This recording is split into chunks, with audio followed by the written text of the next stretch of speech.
É bem sabido que as áreas da saúde, da educação e da segurança pública são as maiores preocupações de todo político e de todo cidadão, porque são os pilares da vida. A saúde e a educação têm cada vez mais melhorado por conta de ações municipalizadas.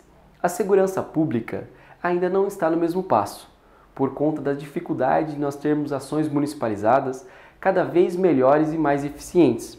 E a culpa, por ora, não é do agente de segurança pública e nem de muitos políticos, e sim de uma estrutura que precisa ser alterada, vindo desde a Constituição Federal até as leis orgânicas.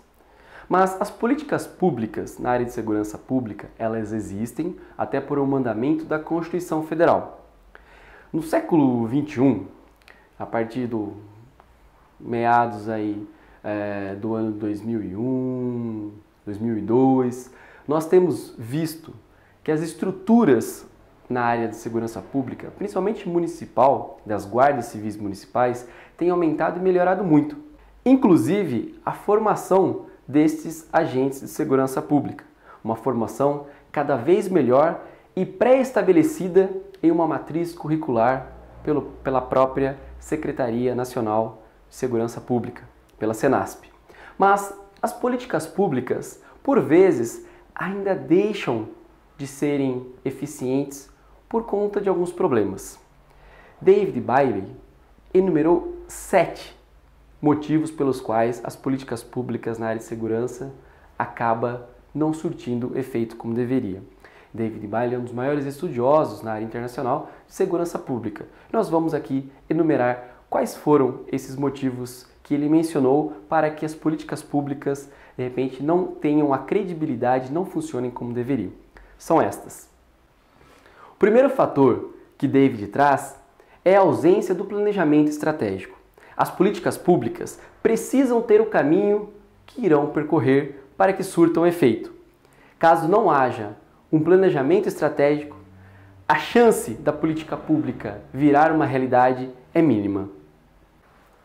O segundo fator é a dificuldade em adaptar programas à situação local. O Brasil, por ser tão grande e ter tantas dificuldades peculiares de cada região, um programa de segurança pública que dê certo no Piauí pode não dar certo no Rio Grande do Sul.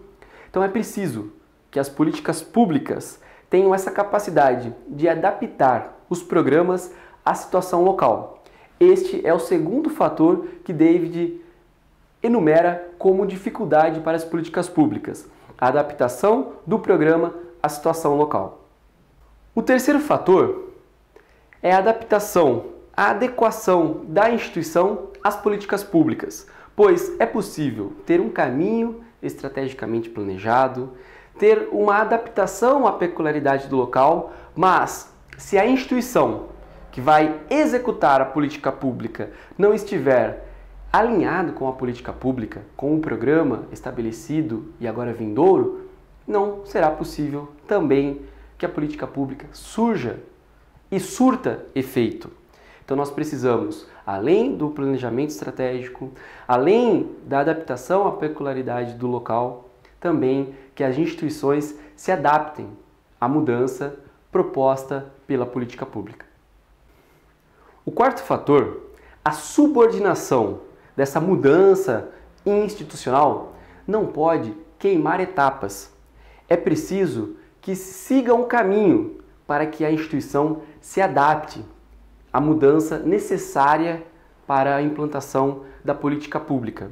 Pois, em nome de uma estabilização de cometimento de crimes, de diminuição de indicadores, de estatísticas, queimar etapas para que a instituição se adeque à política pública pode também ser a causa do fracasso. Então é preciso que se siga um caminho, que se tenha etapas para que a instituição se subordine às mudanças previstas e necessárias para a implantação da política pública, pois quebrar essas etapas significa dizer sobre o fracasso da política pública. Um outro fator, a promoção não crítica impeditiva do cometimento de crime. O que é isso? Nós não podemos querer que o agente de segurança pública trabalhe na ilegalidade. Por isso que a adaptação tem que ser de forma calma, tranquila e não uma crítica constante. Olha, as políticas públicas começaram, temos um caminho, as instituições se adequaram e cadê a diminuição dos crimes? Então nós não podemos ter essa promoção crítica para reduzir os índices de criminalidade. Nós precisamos ter uma calma para que a situação seja assimilada e a política pública surta efeito por si só. O sexto fator, apresentado por David, diz respeito a comunicar os agentes de segurança pública que internalizarão e efetivarão as políticas públicas, bem como trazer os interessados que receberão as ações de segurança pública para a conversa, a população. Caso a população e os agentes de segurança pública encampem a ideia do programa previsto nas políticas públicas, nós teremos, com certeza, mais sucesso na empreitada. O último fator, trazido por David, diz respeito à experiência das políticas públicas. Ou seja, você tem lá os programas, o plano, os programas, as ações, as atividades das políticas públicas e no final do plano, do programa, das atividades, das ações traçadas e executadas, você tem uma dificuldade em avaliar o que foi feito.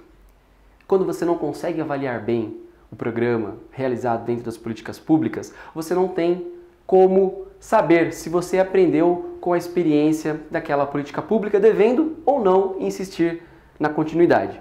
Então nós precisamos ter uma capacidade de aprender com as experiências realizadas dentro das políticas públicas de segurança.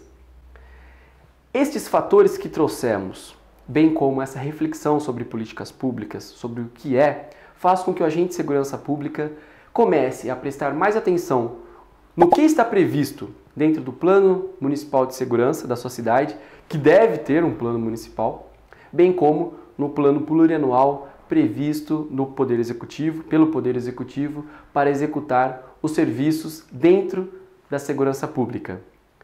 De olho nas políticas públicas, poderemos melhorar a segurança pública.